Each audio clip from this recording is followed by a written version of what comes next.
Son en total 942 personas que han obtenido protección internacional en aplicación del artículo 38 de la Ley de Asilo.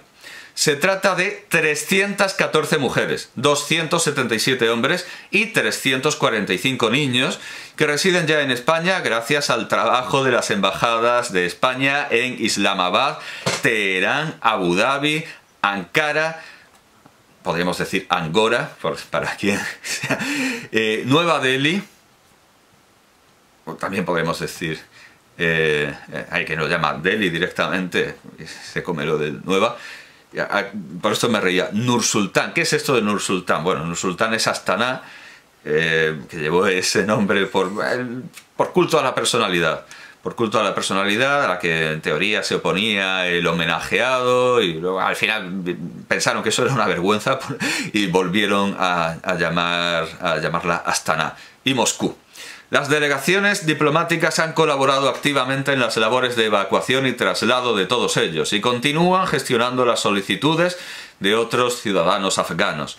Entre el total de casi 3.900 personas evacuadas por el gobierno español se encuentran, además de antiguos colaboradores directos de nuestra presencia en Afganistán, civiles colaboradores de países de la Unión Europea y la OTAN, y hay quien dice la OTAN, bueno, la Organización del Tratado del Atlántico Norte, y personal diplomático cuyas vidas se encontraban en riesgo tras la reinstauración del régimen talibán en Afganistán. Hasta aquí el informe de presidencia. Es decir, por un lado, es normal ver a tantos varones porque los colaboradores con España, por regla general, lo eran, entre otras cosas porque la sociedad afgana no cambió radicalmente y había que usar como carta de presentación a varones, y en determinados contextos hacía falta un varón porque lo exigía la propia sociedad afgana, que como hemos visto lamentablemente no cambió tanto, como demuestra el regreso de los talibanes. Y por otro lado también se evacuó a mujeres. En ocasiones, como hemos visto, se evacuó a mujeres en un número superior al de los varones.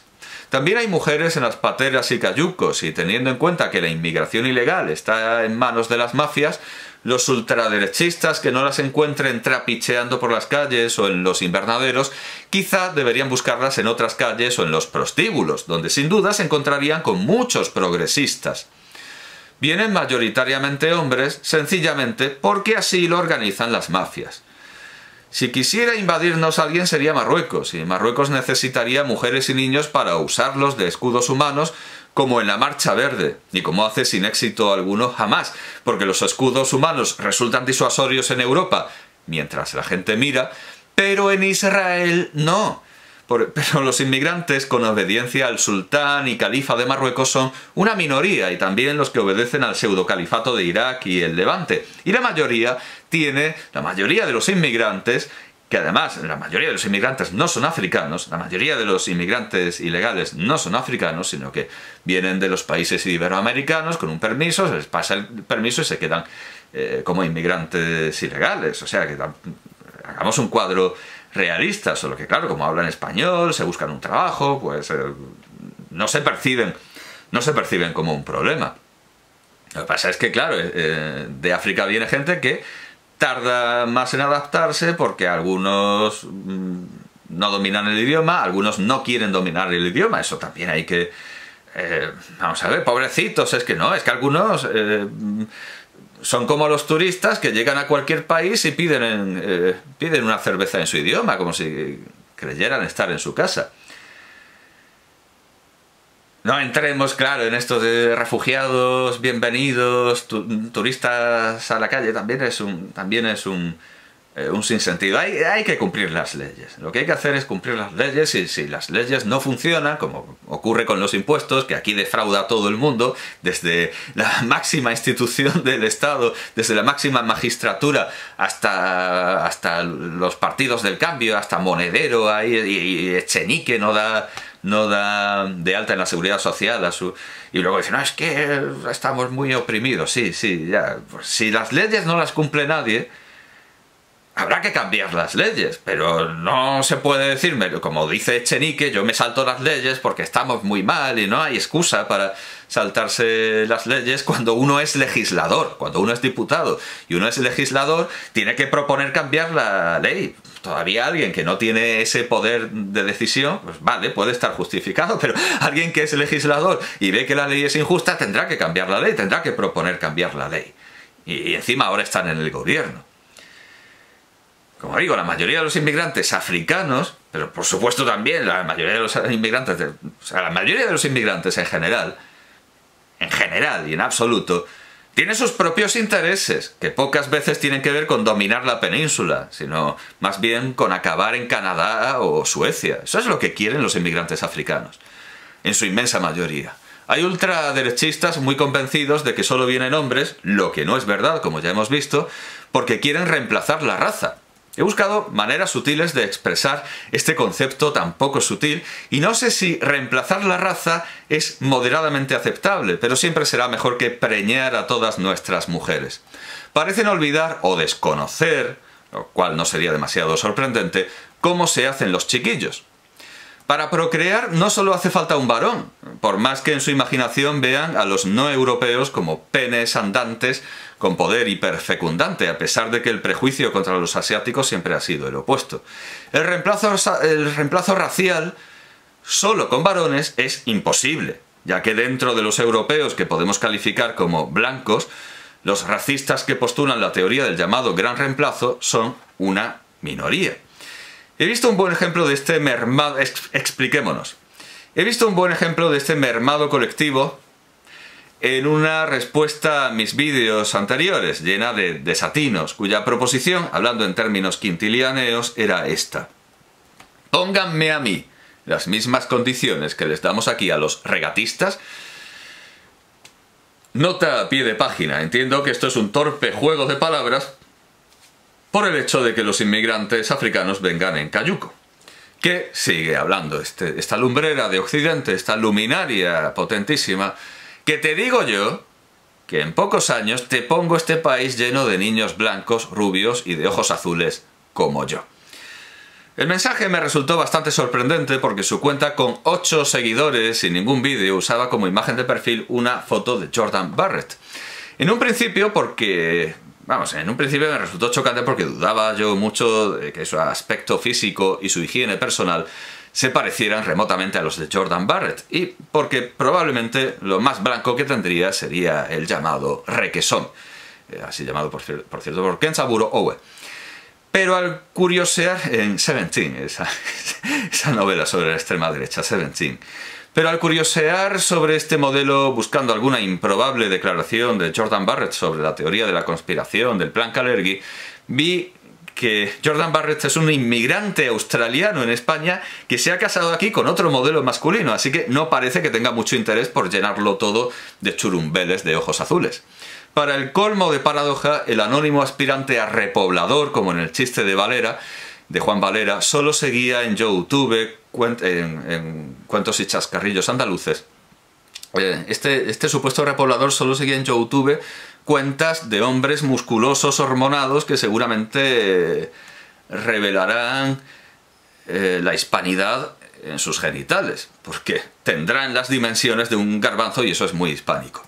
Para mi desgracia, tampoco ha faltado el racista, no tan racista como el nazi contradictoriamente fascinado por el inmigrante homosexual Jordan Barrett, pero aún así bastante racista, que me ha felicitado por mi cambio de opinión y por abrazar el racismo de los tuiteros a los que antes criticaba, cosa que no he hecho en absoluto. No he dejado de criticar a los racistas ni he cambiado de opinión. Yo en general no cambio de opinión porque en general estoy acertado. Cuando me equivoco cambio de opinión, pero es que en general tengo razón.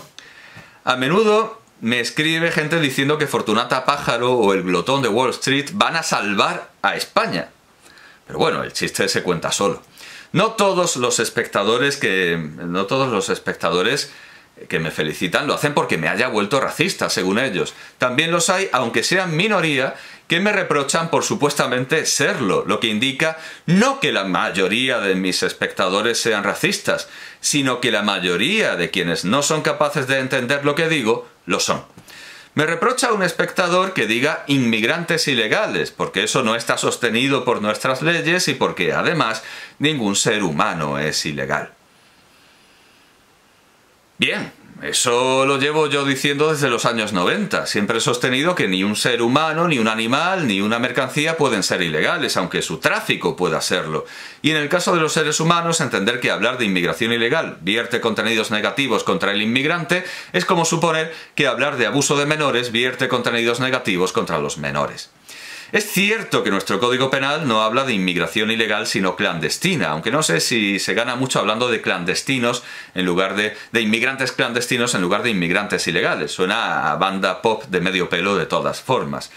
Es cierto que en este caso me he dejado llevar por las noticias que provocaron mi alocución, sacadas de Deutsche Welle, a quien creía limpia de polvo y paja racista por poner tantas cartelas contra el racismo. Pero dime de qué presumes y te diré de lo que careces. Sí, efectivamente, la expresión inmigrantes ilegales no es del todo precisa ni anda del todo limpia de paja racista. Y no pensemos otra vez en Jordan Barrett. Desde luego, lo que no... y aquel extraño nazi. Desde luego, lo que no se me escuchará nunca es hablar de ilegales o de clandestinos, ya lo digo como si fueran grupos cutres de rockola o de rockopop, ya que de esos programas detestables de televisión española, ya que contribuyen a una deshumanización del inmigrante que he denunciado ya muchas veces. Por ejemplo, en la disertación La España negra y negrera. Retomando las ideas de esta disertación, volveré a usar la imagen de las ratas, que introduje haciendo todas las advertencias necesarias para que no se descontextualizase de manera maliciosa y tendenciosa, y que por supuesto ha sido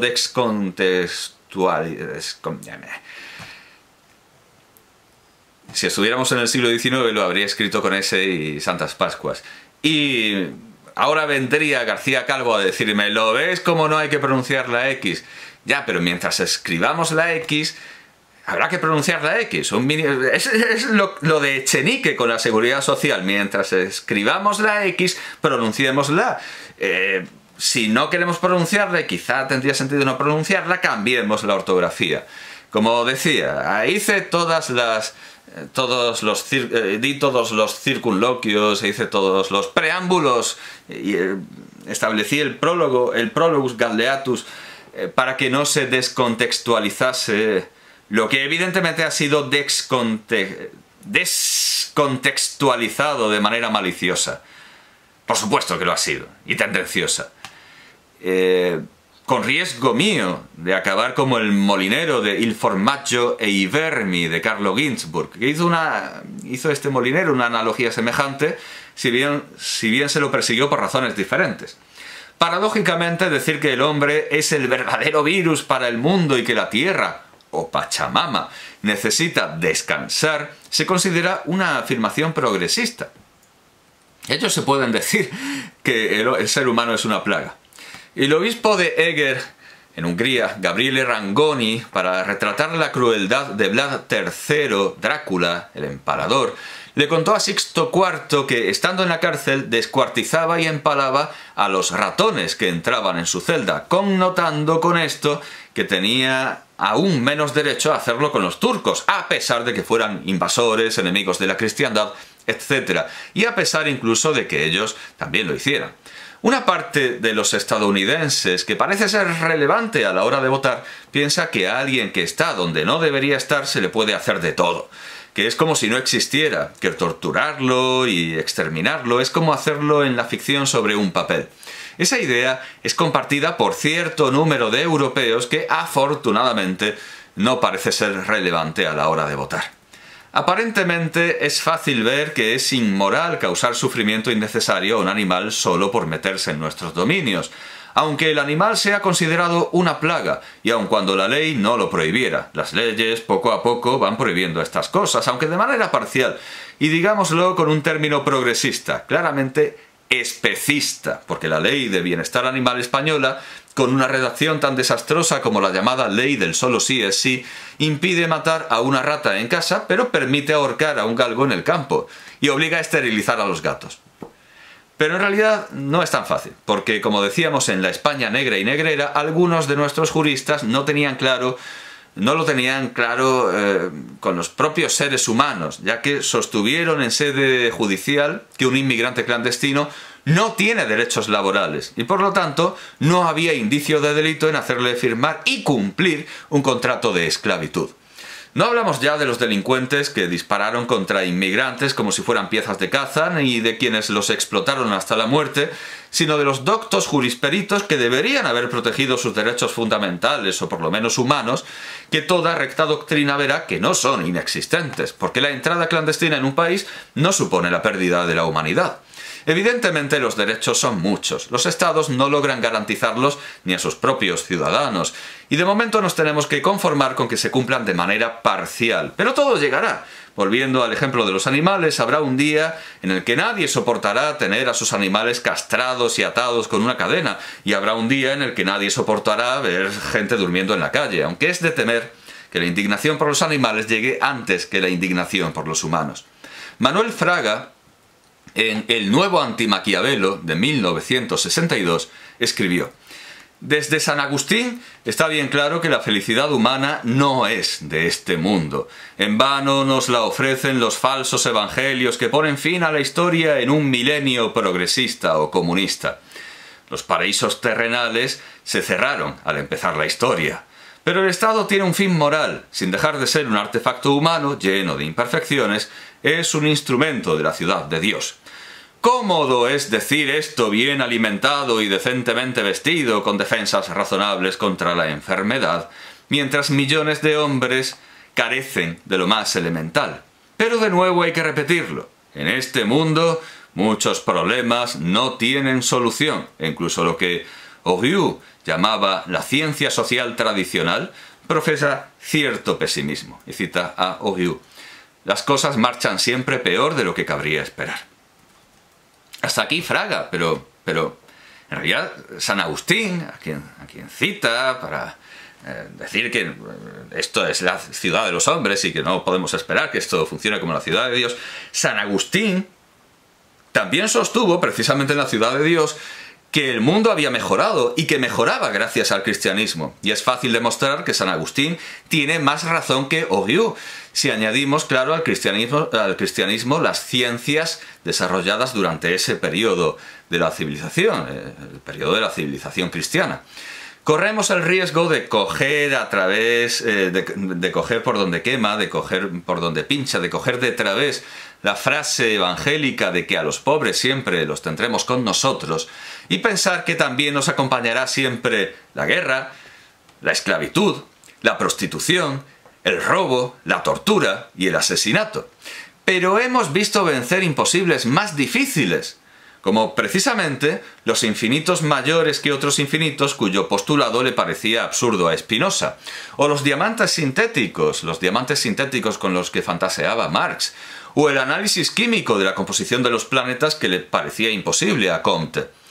Y dice también Fraga en el mismo libro que muchas de las soluciones a los problemas de la convivencia humana están rebasadas por la revolución tecnológica y de la sociedad de masas.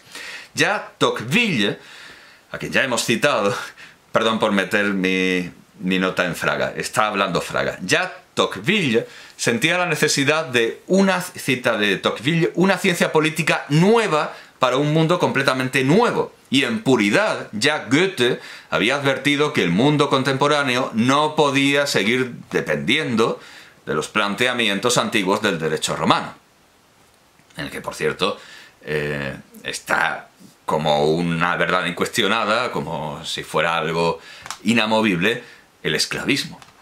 En tiempos de Rodríguez Zapatero, evidentemente ya no habla Fraga, hablo yo.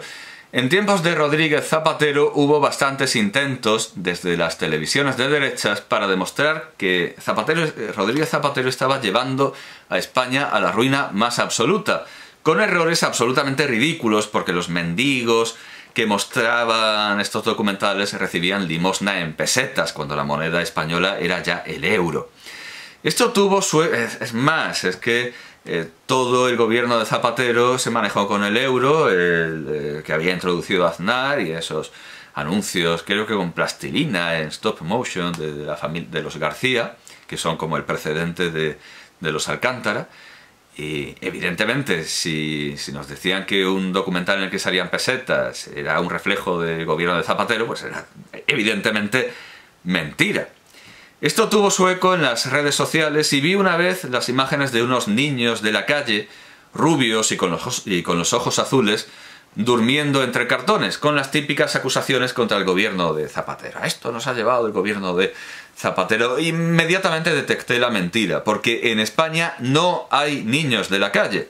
Pensando en qué país podía ser normal encontrar niños de la calle con ese aspecto, rubios, con los ojos azules, durmiendo entre cartones, me di cuenta de que eran muy pocos.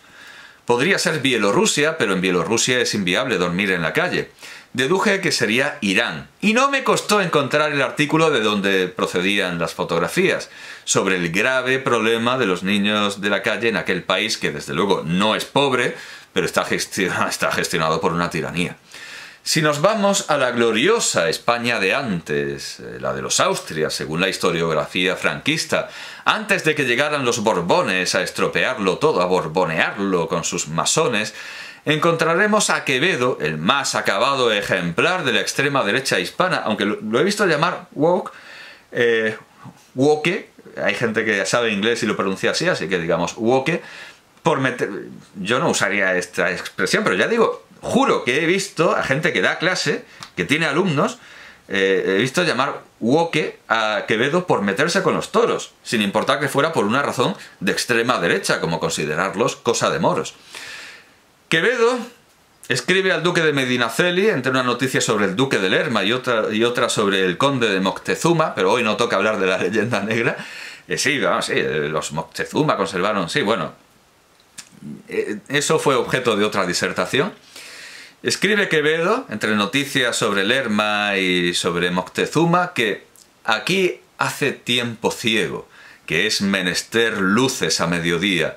Ni han sembrado, ni pueden, ni hay pan. Los más le comen de cebada y centeno. Cada día traemos pobres muertos de los caminos, de hambre y desnudez. La miseria es universal y ultimada. Esos eran los siglos de oro.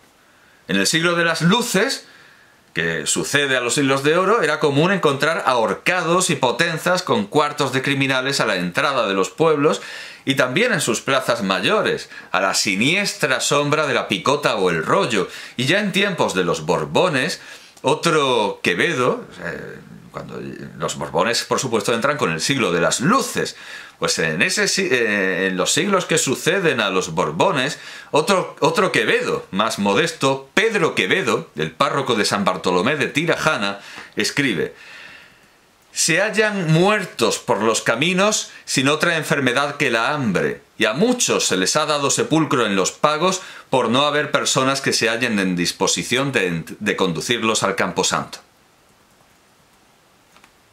Sería querer tapar el sol con un dedo negar que en España hay problemas que han desaparecido completamente. No hay muertos de hambre por los caminos. No vamos a establecer la difícil afirmación de que el crimen haya disminuido, pero sí podemos decir que el Estado no se suma a él, descuartizando a la gente por confesiones obtenidas mediante tortura procesal.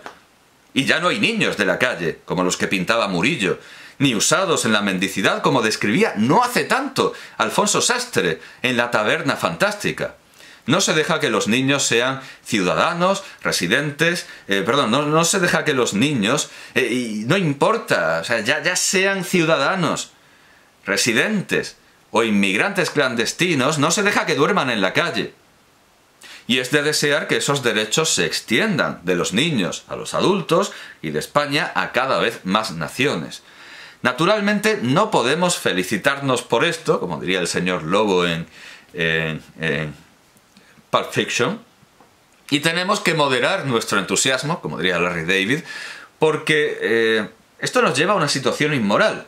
Ya es problemático establecer una jerarquía de la vida con los animales y distinguir entre animales domésticos, animales de granja, piezas de caza y lidia, animales salvajes y plagas y alimañas, por lo que resulta insoportable asumir... O sea, esto ya es difícil y evidentemente resulta insoportable asumir la posición del insecto en la hoja pronunciándose sobre el exceso de vida entre sus hermanos hambrientos en el polvo, según las famosas palabras de Dickens en Canción de Navidad, cuyo modelo más acabado, el modelo más acabado del insecto en la hoja pronunciándose sobre el exceso de vida entre sus hermanos hambrientos en el polvo, es el príncipe Guillermo de Inglaterra, que en 2017 se quejó de que los africanos estaban reproduciéndose demasiado e invadiendo los parques naturales donde a la realeza le gusta cazar, sin darse cuenta de que a él le pagan, ante todo, por reproducirse, y de que ya iba por su tercer churumbel real. Y luego encima esas mismas ideas las repitió en 2021. Aunque... como otras muchas culturas, los romanos consideraban a los niños una cosa que podía abandonarse o matarse a libre arbitrio, entre ellos surgieron voces como las de Juvenal, que dijo que a ellos se les debe la máxima reverencia, y finalmente el infanticidio pasó a las leyes a partir de Constantino el Grande, a pesar de que el Tercer Concilio Toledano demuestra que el infanticidio seguía arraigado. Ahora nos guiamos por Juvenal y no solo pensamos que las vidas de los niños importen, sino que importan más que las de los adultos.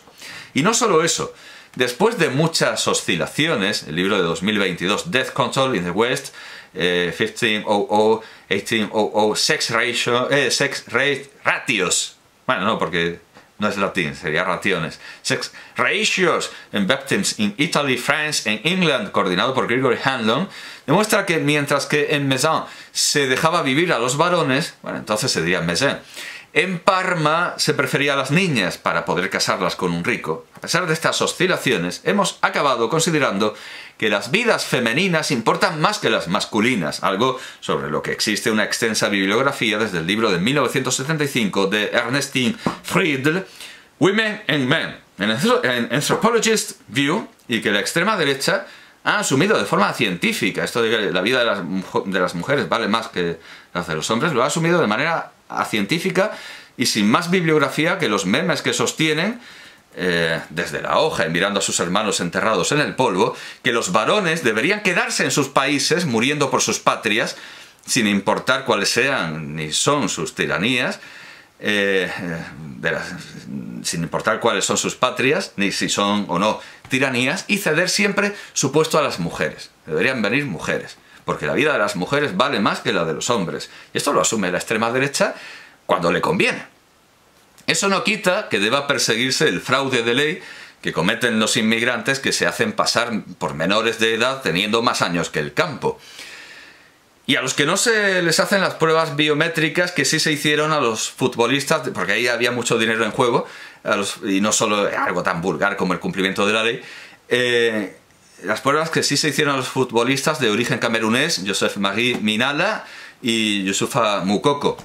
Porque, aunque todas las vidas importen, y proteger la propia vida sea un derecho natural, como se afirma en el Promilone de Cicerón, y en este sentido he dicho que mi vida, en este sentido es en el que he dicho que mi vida valdría más que las de Zelensky y Putin, desde el momento en el que quisieran quitármela. Es cierto que las vidas de los niños requieren de especial protección, y robársela no solo es ilegal según el ordenamiento vigente, sino también claramente inmoral, sin que valgan los rodeos y subterfugios con los que se intenta justificar esto muchas veces. Porque todos sabemos que así como en los accidentes aéreos los adultos tienen que ponerse los arreos de salvamento antes que los niños, precisamente para poder salvarlos, hay padres de familia que consideran que deben comerse la ayuda alimentaria destinada a sus hijos para poder estar fuertes y trabajar para el mantenimiento de la familia, aunque luego trabajen más bien poco y los niños mueran de desnutrición. Aunque sea inmoral dar prioridad a unas vidas sobre otras cuando no se trata de un caso real y no figurado ni metafórico de legítima defensa, sigue siendo inmoral pasar por encima de los niños, pisoteándolos, lo que nos recuerda que no podemos considerar a los inmigrantes como sujetos moralmente irresponsables. Ni siquiera los propios niños lo son, a pesar de que nuestra ley del menor se empeñe en la ficción contraria. Y no hay nada más racista que creer que un señor adulto de 2 metros, lleno de fibra muscular, psicosis de guerra o traumas similares y probable entrenamiento militar, es una especie de animal de compañía solo porque no tiene medios económicos para valerse y habla nuestra lengua con dificultad, y que a diferencia del resto de los seres humanos, está exclusivamente condicionado por su entorno y se lo puede adiestrar para que adopte un comportamiento enteramente predecible. Al igual que hay ecologistas que caminan entre todos